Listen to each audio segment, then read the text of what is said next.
I decided to do this video early. I've got a BJJ tonight. I'm usually getting my 10 Toes Tuesday out later than what I'd like.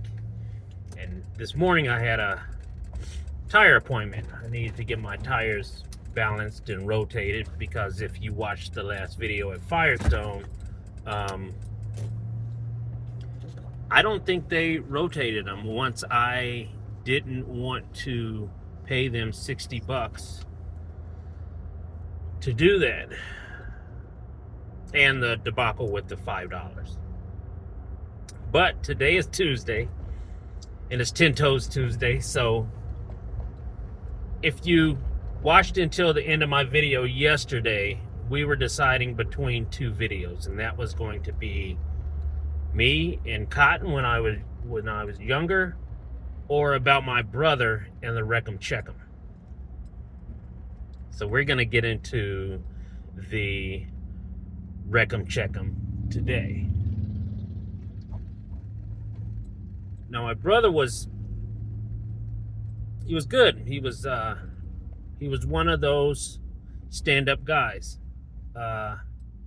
He had issues just like we all do, with life and certain habits and things, but he was always a solid guy.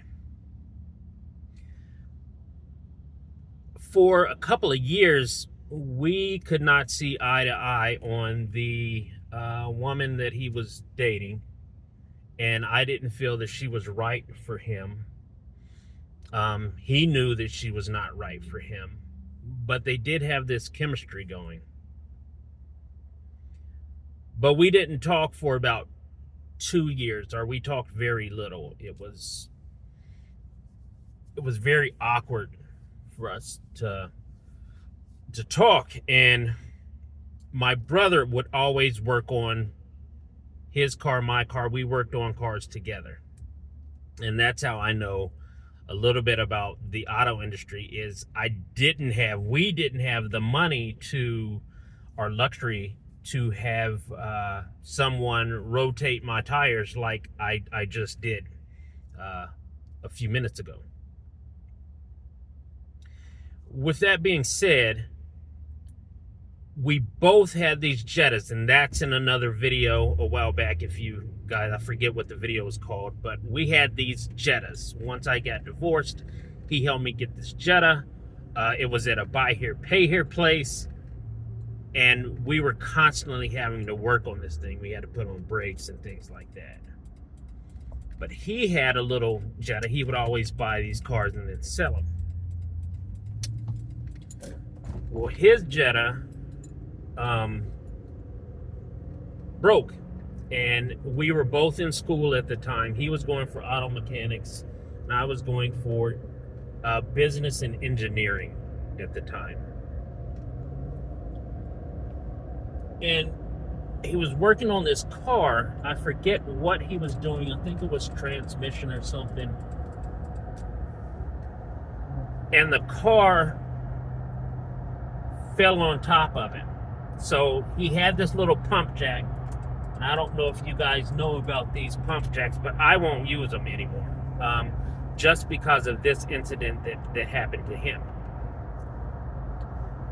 And the pump jack, he had one of these bottle jacks, and the bottle jack has a little head on it about this big, maybe a little bit bigger, but that's what your car or whatever you are pumping up sits on. It has a base that might be 3 by 3 inches wide. It's not very big. Well, he was wrenching on this thing with whatever he was doing, and the jack slipped and flew across the room and hit the drywall in the garage. The car fell on his chest. This is how strong my brother was. He pushed the car off of him and got from underneath. Well, he had the chest injury now. So he sat up. He called my mom, and he said, "I have class tonight." but a car just fell on me. Should I go to the hospital or should I go after class? And my mother's like, boy, get dressed immediately, go to the hospital, or, call someone. Well, his girlfriend, they were fighting or something. It took her an hour or so to go and get him to get to the hospital. She was doing something. She wouldn't leave to come get him in this emergency situation that I feel was an emergency. A car just fell on top of you. But she didn't care. So that shows to her character, and hence why me and him did not talk for a year or two. I didn't like her. So then he calls me, and I'm going to grab him now, because even though it's been 2 years, this is my brother. I love him. He would do anything for me in an emergency situation. We're going to do whatever we have to do to have each other's back. That is the one person I can say in life that always had my back, no matter what. And my other brothers too. So I have a few other brothers. This is my biological one. But all my other brothers, if something happens, they're coming for me. I'm coming for them. The unique situation is he had these, and again, I'm going to refer back to this story. If you look at the video entitled Snake Bites an Apple, this will all make sense here in a little bit. So my brother, the hard-headed SOB that he is, he goes and takes a shower, puts on this expensive pair of jeans. At the time, I think they were called Christian or something. They had like these crosses. I forget what they were called. But they were $150 pair of jeans. No way I'd buy them at all. But he had a pair of these jeans. He also had a couple nice, expensive shirts. And he put one of those on. I guess he wanted to show off for the nurses or whatever. And he goes to the hospital. So he's looking good. He's smelling good. His chest is caved in, but he's looking good and smelling good. Total mindset. I don't know what he was thinking. He gets to the hospital. They have him sit down and wait in the waiting room for another hour and a half. And when I called him back to go, he said, "No, I'm okay. She came to get me. You go ahead and go to lodge." So I went to the meeting that I needed to attend to, that I was going to be locked into a room for a few hours. Once I got out, I said, "I'm coming to see you." And this is how I learned firsthand about this story. So he's sitting in the hospital. He's fresh to death. He's fresh and clean. And they come to get him. They said, "Mr. Morrow, can you walk and get on this, this gurney or the little bed thing?" He says, "Yeah." So he gets up there, and they immediately cut these clothes off of him and strap him to this bed. The four corners, he's strapped down. So he said, "I'm laying there. I got my stuff hanging out for all God's green creation to see." And the nurses are like, they're looking at me, and I'm like, "Yeah." I'm like, "Yeah, girl, go on and take a look." Well, the doctor comes up. I don't know if the doctor was mad. I don't know what he had said. All I know is the doctor came up. He said the doctor was being really nice to him. "Hey, Mr. Morrow, we heard that you had an accident." I said, "Yeah." He said, "Yeah." So he starts whispering, "Does it hurt here? Does it hurt here?" Starts kind of feeling around on him. And then he proceeds to say, "Hey, what about here? He's doing his initial checks. And my brother said that he looked up, and after the doctor was putting on a glove, and he said this may take him, and just wait. And he said, the doctor said, Wreckem Checkem, and he stuck 2 fingers in his butt. And my brother said, you mother sucker. Oh my God. When I get up from here, you better not be here. I am gonna find you. He said he didn't stick 1. He stuck 2 of them up there and didn't lube nothing. No, just bam, right there.